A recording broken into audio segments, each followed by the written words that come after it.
नमस्कार, स्वागत आहे सर्व शेतकरी बांधवांचं आपल्या चॅनलवरती.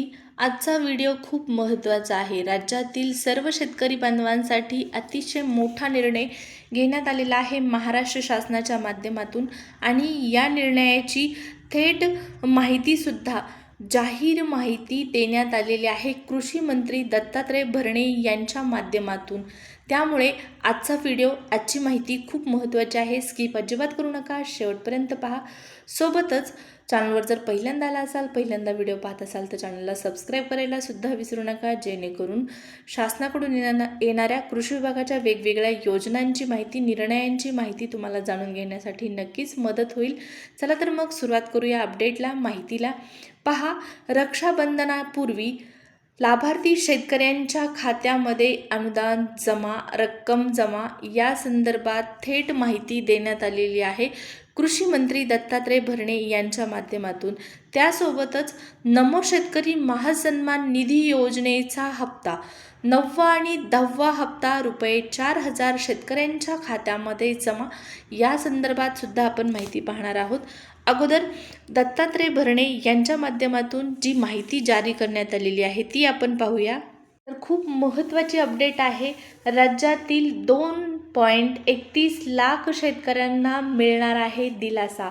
अशा पद्धतीचा निर्णय घेण्यात आलेला आहे महाराष्ट्र शासनाच्या कृषी विभागाकडून आणि याचीच आपल्याला इथं जाहीर माहिती देण्यात आलेली आहे. तर राज्यातील सर्व शेतकरी बांधवांसाठी रक्षाबंधनाच्या शुभमुहूर्तावर रक्षाबंधनापूर्वी खात्यामध्ये निधी जमा करण्यात येत आहे आणि शेतकऱ्यांसाठी सगळ्यात मोठा दिलासादायक निर्णय घेण्यात आलेला आहे. आणि तो निर्णय म्हणजेच, जसं की तुम्हाला माहीत आहे, राज्यातील शेतकऱ्यांना कोणत्याही योजनेचा जर लाभ घ्यायचा असेल तर ॲग्रिस्टॅक योजनेअंतर्गत नोंदणी करणं बंधनकारक आहे. अशा पद्धतीचा निर्णय महाराष्ट्र शासनाच्या माध्यमातून घेण्यात आलेला आहे. कोणत्याही योजनेचा लाभ घ्यायचा असेल, अनुदानाचा लाभ घ्यायचा असेल तर तुम्हाला ॲग्रिस्टॅकवरती नोंदणी बंधनकारक आहे. मात्र आता राज्यातील तमाम शेतकरी बांधवांसाठी, म्हणजे कोणत्या शेतकरी बांधवांसाठी, ज्यांचं नाव कर्जमाफीच्या यादीत आहे, जे कर्जमाफीसाठी पात्र आहेत, अशा शेतकरी बांधवांसाठी एक मोठा निर्णय तो निर्णय म्हणजे ॲग्रिस्टॅकवर नोंद नसलेल्या शेतकऱ्यांना सुद्धा कर्जमाफीचा लाभ देण्यात येणार आहे. सगळ्यात मोठी आणि महत्त्वाची अपडेट आहे. ॲग्रिस्टॅक योजनेअंतर्गत जरी तुम्ही नोंदणी केलेली नसेल तरी पण तुम्हाला कर्जमाफीचा लाभ मिळणार आहे. सगळ्यात महत्त्वाची आनंदाची बातमी असणार आहे, अपडेट असणार आहे, माहिती असणार आहे. त्यामुळे लाईक आणि सबस्क्राईब करायला विसरायचं नाही. या संदर्भात पुढे माहिती पहा. 2.31 लाख शेतकऱ्यांना याचा लाभ जो आहे तो देण्यात येणार आहे. या योजनेमुळे 2.31 लाख शेतकऱ्यांना लाभ मिळणार आहे.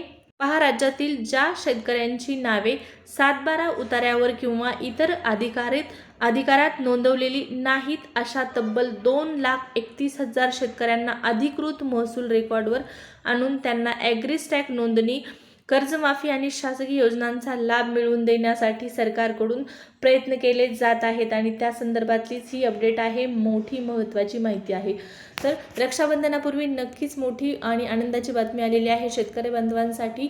ती म्हणजे कर्जमाफी साठी लाभार्थी जे शेतकरी आहेत त्यांची रक्कम तर जमा करण्यात येत आहेत, परंतु ज्यांचं ॲग्रिस्टॅक योजनेअंतर्गत नाव नाही, नोंदणी नाही, अशांना सुद्धा कर्जमाफीचा लाभ दिला जाणार आहे.